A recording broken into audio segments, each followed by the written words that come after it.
नाही राहू शकत.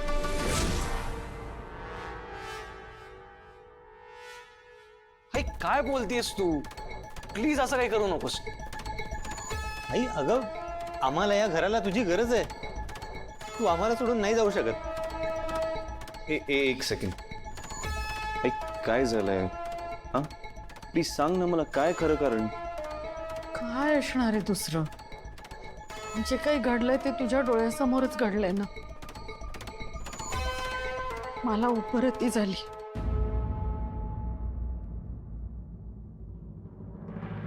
अय्यो असं का म्हणताय तुम्ही? तुम्ही नसाल तर या घराचं काय होईल? तू आणि वसुंधरा तुम्ही दोघींनी सांभाळायचं हे घर. मी निघते. पण वसुंधरा कुठे? वसू तनयाला घेऊन गेलीये तिच्या घरी कायमचं सोडायला नाही आई.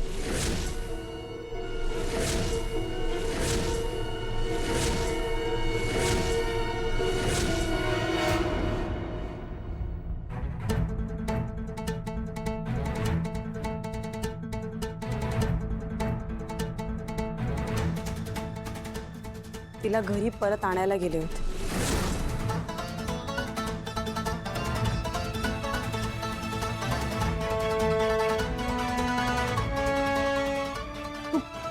काय यांना परत घेऊन आलीस?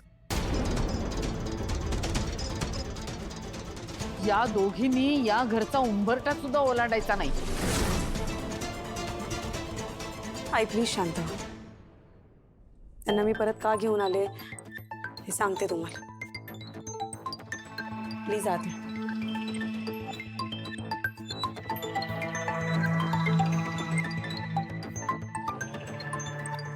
आई त्यांनी जरी हे घर तोडायचं ठरवलं होतं तरी मी कायम जोडायचंच ठरवलं.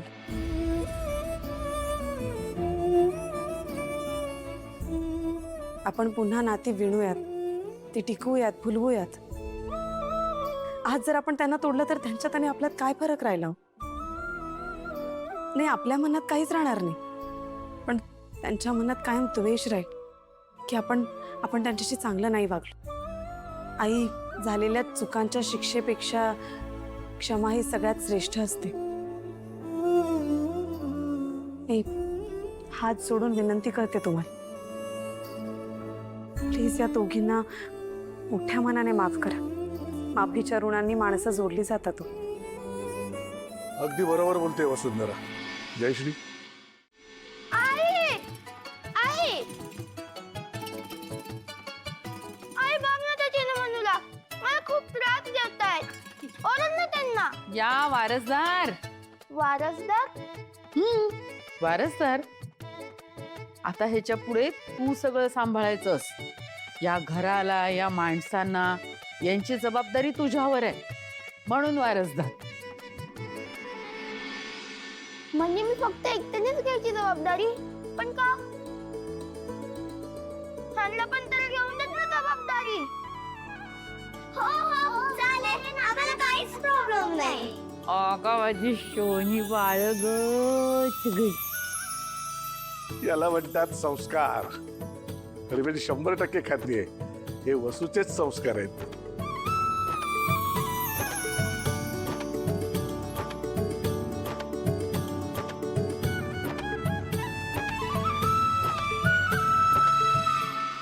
आई, तुम्ही मला माफ केलंय ना? अजून नाही. तुला शिक्षा करायचा अधिकार वसुंधरेने मला दिलाय खरा, पण तुझ्यामुळे तिला जलसमाधी घ्यायची शिक्षा भोगावी लागली. म्हणून माझ्याकडे सुद्धा तुझ्यासाठी एक शिक्षा आहे. ती शिक्षा जर तू पास झालीस तरच तुला या घरामध्ये प्रवेश मिळेल.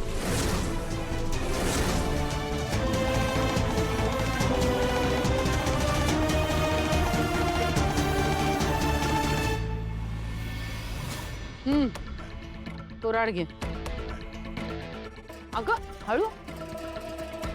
ही सुकलेली लाकडं आहेत, ही फोडायची आणि होळी आपण कशी रचतो तशी रचून ठेवायची. आई, होळी कशी रचतात मला नाही माहीत आणि त्याला काय काय लागतं हेही नाही माहीत. म्हणूनच सांगितलं ना तुला. अगं पाण्यात पडल्याशिवाय पोहता येतं का?